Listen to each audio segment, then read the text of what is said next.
Double washing machine के connection किस तरीके से किए जाते हैं, इसके अंदर मोटर किस तरीके से रखी जाती है या फिर स्पिनर मोटर किस तरीके से रखी जाती है, इसके टाइमर की जितनी भी तारें होती हैं कैसे लगाई जाती हैं, आज की वीडियो में डायग्राम की मदद से जो आपको सिखाने की कोशिश करूँगा।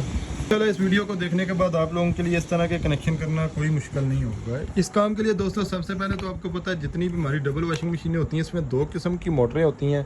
तो हम क्या करते हैं कि सबसे पहले हम यहाँ पे दो मोटरें ड्रा कर लेंगे, जो कि एक स्पिनर मोटर की होगी, एक वॉशिंग मोटर की होगी।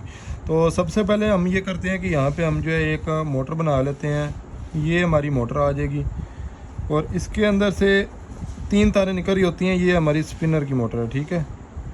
और इसी तरीके से हम यहाँ पे एक बना लेते हैं वॉशिंग की मोटर। 2 तारें मैं इसकी जो है कुछ काले रंग की निकालूंगा, एक तार जो है मैं इसकी रेड कलर की निकालूंगा, जिससे आपको ये निशानी हो जाए कि ये इसकी कॉमन वायर है, ये 2 कैपेसिटर की तारें हैं। तो सेम हमारी जो है मोटर एक और बनेगी जो कि एक वॉशिंग की होगी और उसको भी हम ड्रा कर लेते हैं।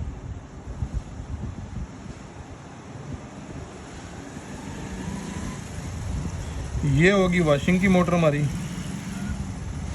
और इसके अंदर से भी 3 किस्म की तारें निकल के आती हैं, जिसमें एक कॉमन होती है, 2 कैपेसिटर की तारें होती हैं। अब सबसे पहले तो आपको पता है कि दोनों मोटरों के अंदर 2 मोटरें हैं तो 2 कैपेसिटर इस्तेमाल होंगे। तो दोनों मोटरों के लिए 2 कैपेसिटर हम बना लेते हैं, जिसके अंदर से 2 किस्म की तारें निकल के आ रही होती हैं, जिसमें स्पिनर का जो कैपेसिटर है आमतौर पे 6 UF या 5 UF रखा जाता है। तो हम यहाँ पे कह देते हैं कि हमने स्पिनर के लिए 5 UF का कैपेसिटर इस्तेमाल किया है। तो इसी तरीके से हम यहाँ पे एक और यहाँ पे कैपेसिटर बना लेते हैं जो कि वॉशिंग की मोटर का होगा और ये होगा 10 UF का। इसके अंदर से भी 2 तारें निकल के आ रही होंगी और इसी तरीके से इसके अंदर से भी 2 तारें निकल के आ रही होंगी। अब सबसे पहले हम इनकी जो कैपेसिटर की 2 तारें हैं, इसकी 2 कैपेसिटर की तारें इसके साथ मिला देंगे, इसकी 2 कैपेसिटर की तारें इसके साथ मिला देंगे, तो हमारे जो मोटर के कैपेसिटर के कनेक्शन है वो मुकम्मल हो जाएंगे।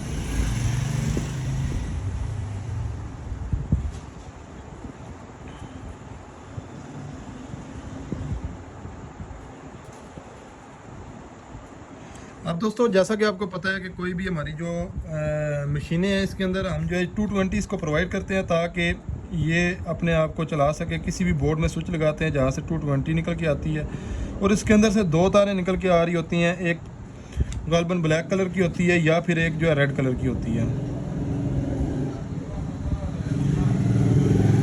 तो दोस्तों अभी सबसे पहले हमने ये करना है कि एक इसकी कॉमन ले लेनी है, किसकी कॉमन ले लेनी है, उसको आपस में मिला देना है।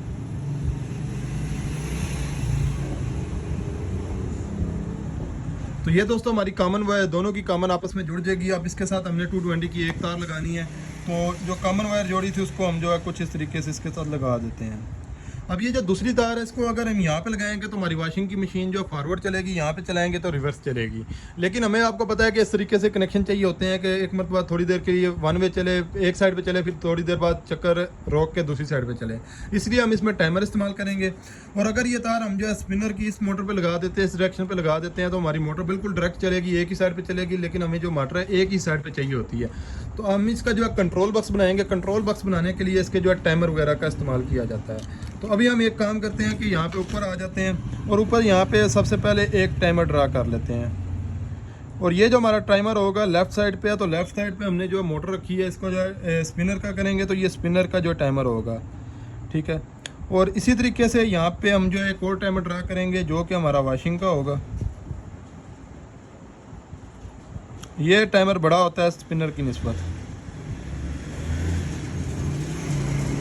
अब दोस्तों इस टाइमर के अंदर से 2 तारें निकल के आ रही होती हैं और इसी तरीके से इसके अंदर से हमारी जो 7 तारें निकल के आ रही होती हैं। ये जो आप दोनों टाइमर देख रहे हैं ये दोनों ऑटोमेटिक ड्यूल सेमी ऑटोमेटिक मशीनों के यानी कि डबल मशीनों के, एक के अंदर से 7 तारें निकल के आ रही हैं, एक के अंदर से 6 तारें निकल के आ रही हैं।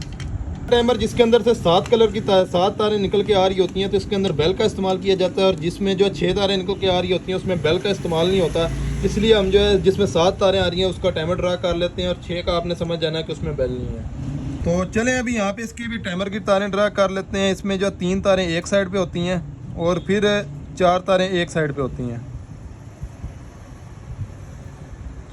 तो अभी इसके बाद हमारा जो है एक इसके लिए स्पिनर का डोर स्विच इस्तेमाल होता है। जैसा कि दरवाज़ा बंद हो तो हमारी जो मोटर स्टार्ट नहीं होती है, सॉरी दरवाज़ा खुला हो तो मोटर स्टार्ट नहीं होती है। तो इसलिए हम यहाँ पे इसका जो है स्पिनर के लिए एक डोर स्विच बना लेते हैं। ये डोर स्विच के नाम से मैं इसको लिख रहा हूँ डी डोर स्विच। और इसके लिए एक सिलेक्टर का इस्तेमाल होता है। आपको पता है कि कोई भी मशीनें है उसके अंदर जेंटल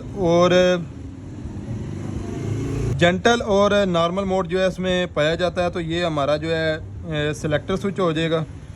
और इसके अंदर से 3 किस्म की तारें आ रही होंगी, एक मेन तार हो रही होगी और एक 2 पॉइंट और होंगे। इसी तरीके से इस डोर स्विच के अंदर से भी 2 तारें निकल के आ रही होंगी।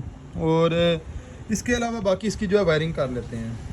अब जैसा कि मैंने आपको बताया था कि ये तार अगर हम इधर लगाएंगे तो मोटर हमारी फॉरवर्ड चलेगी, ये इधर लगाएंगे तो रिवर्स चलेगी। हमें ऐसे नहीं चाहिए, तो हम इसको जो है टाइमर में लेके जाएंगे। तो टाइमर की जो सेंटर वाली वायर होती है इसके अंदर हमने लेके आ जाना होता है। एक टाइमर की सेंटर वाली वायर इधर से हमने ले लेनी है और एक कोई सी भी टाइमर की तार हमने इधर से ले लेनी है, इसको आपस में जोड़ देना है। अब उसके बाद दोस्तों इसको जो हमने 220 की दूसरी साइड पर लगा देना है। जैसा कि भी आपको ये जो दूसरा पॉइंट नज़र आ रहा होगा इसके साथ हमने अटैच कर देना है। उसके बाद दोस्तों यहाँ पे हमारे ये जो पॉइंट है ये बेल का आगे चल के इसको बता देता हूँ। और ये जो दूसरा पॉइंट है ये हमारा सिलेक्टर स्विच के मेन पॉइंट पे चला जाएगा, जो कि वॉशिंग के लिए हमने ड्रा किया था। और इसके अलावा दोस्तों यहाँ पे 2 पॉइंट आपको नज़र आ रहे होंगे। इसमें से 2 तारें जो राइट पे नज़र आ रही हैं ये सीधी कैपेसिटर में चली जाएंगी मोटर के। ये दोनों कैपेसिटर पॉइंट के ऊपर जाएंगी, ठीक है।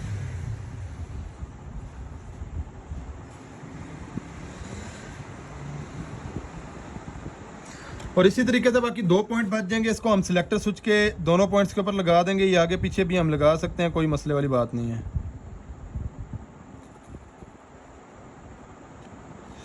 और दोस्तों अभी यहाँ पे हमारी जो है ये मोटर काम करना शुरू हो जाएगी, यानी कि रिवर्स फॉरवर्ड करेगी, आगे पीछे ये सारी चलेगी। अब हमारी स्पिनर की मोटर नहीं चलेगी क्योंकि इसकी तारें हमने नहीं लगाई है, तो इसकी तारें भी हम लगा लेते हैं। जैसा कि भी आप देख सकते हैं इधर से एक तार निकलेगी, डोर स्विच में जाएगी और डोर स्विच से होती हुई ये तार हमारी जो है किसी एक पॉइंट पे लग जाएगी। एक पॉइंट पे ऐसे भी लगाना है जहाँ पे हमारी मोटर की डायरेक्शन जो है एंटी क्लॉकवाइज हो। अगर हम इधर लगाएंगे तो डायरेक्शन अगर क्लॉकवाइज होगी तो इसको फिर इधर लगा देना है, ठीक है। तो ले आते हैं इसको सीधा इस पॉइंट के साथ लगा देते हैं। और अब जो है हमारे जो है टोटल काम करेगी। लेकिन आपको पता है कि एक तार हमारी टाइमर से बच गई है जो कि बेल के लिए इस्तेमाल होगी। तो यहाँ पे हम जो है इसके लिए एक बेल भी ड्रा कर लेते हैं। और बेल के अंदर से आपको पता है कि 2 किस्म की तारें निकल के आ रही होती हैं।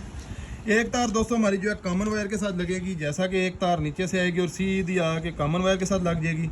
और इसी तरीके से एक तार हमारी जो टाइमर के साथ दूसरा पॉइंट बचा हुआ है वहाँ पे जाके अटैच हो जाएगी।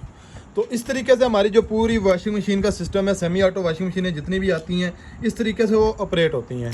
तो कई मशीनें इस तरह की होती हैं उसमें बेल का इस्तेमाल नहीं होता। बहरहाल जो है ज़्यादातर मशीनें जो भी होती हैं डालेंस वगैरह की जिसमें 7 तारें होती हैं तो उसमें एक बेल इजाफी आ जाती है, जिसमें 6 तारें होती हैं उसमें जो है बेल इस्तेमाल नहीं होती, बाकी सारा सिस्टम यही रहता है। तो दोस्तों मुझे उम्मीद नहीं यकीन है कि आपको ये वीडियो पसंद आई होगी। अगर आपको ये इन्फॉर्मेटिव वीडियो पसंद आई है तो इस वीडियो को लाइक कमेंट और शेयर करना मत भूलिएगा। बाकी इस तरह के मज़ीद टेक्निकल वीडियोज़ के लिए जट टेक्निकल को फॉलो कर लें, इंशाल्लाह आपको बहुत ज़्यादा काम आएंगी।